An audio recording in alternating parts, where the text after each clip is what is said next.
اعوذ باللہ من الشیطان الرجیم، بسم اللہ الرحمن الرحیم۔ حضور صلی اللہ علیہ وآلہ وسلم کی ولادت باسعادت جو وہ مبارک ہو تمام مسلمانوں کو اور تمام مومنوں کو، اہل ایمان کو، تمام مسلمانوں کو، تمام اہل پاکستان کو حضور صلی اللہ علیہ وآلہ وسلم کی ولادت مبارک ہو۔ اور دوسری بات یہ کہ 2 دن ہمارے ہاں رحمت الہی برسی جسے ہم برداشت کرنے کے قابل نہیں ہیں،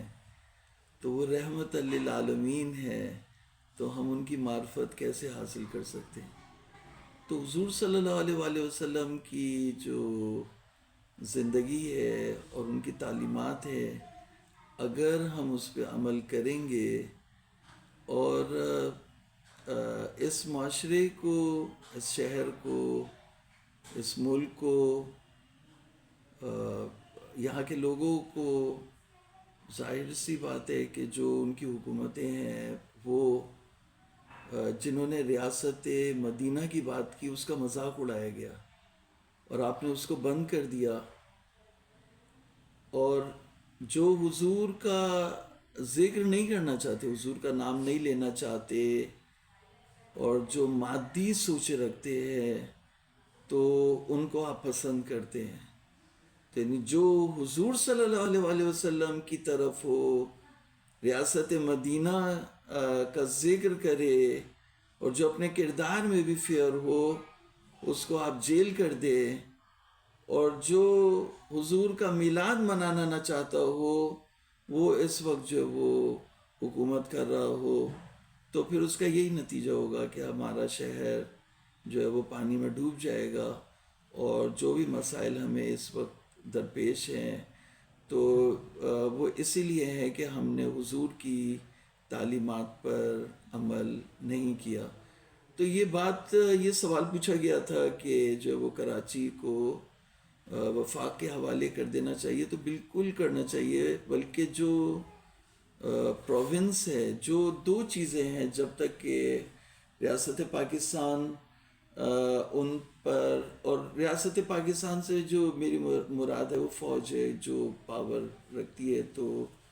میں اپنی جو ہے وہ محترم فوج سے یہ کہوں گا کہ جب تک کہ آپ یہ نہیں کریں گے تو آپ ذمہ دار ہوں گے۔ جتنے لوگ پانی میں ان کے گھر ڈوبے، ان کے شہر ڈوبے، ان کے علاقے ڈوبے، اور یہ گٹر کے پانی میں جن لوگوں کو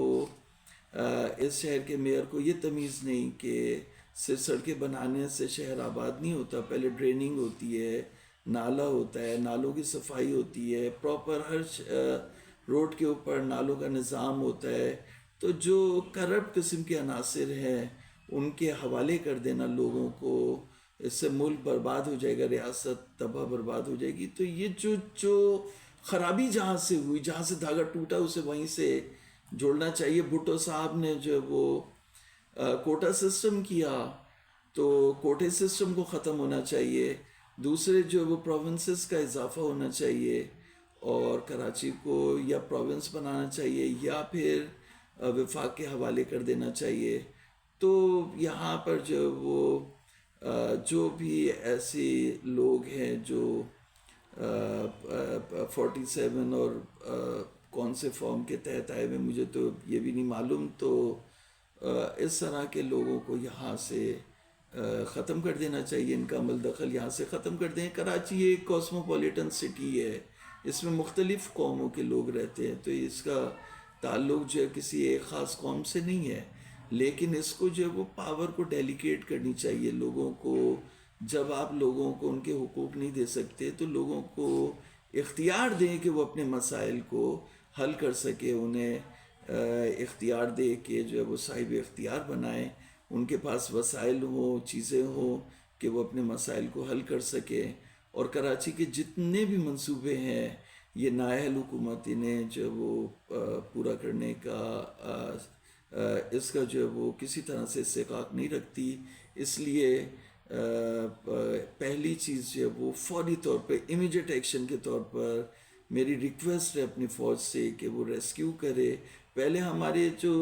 مسائل ہوتے تھے فوج آ جاتی تھی تو فوج نہیں آتی، تو میری ریکویسٹ ہوگی کہ امیجیٹ ایکشن لے کے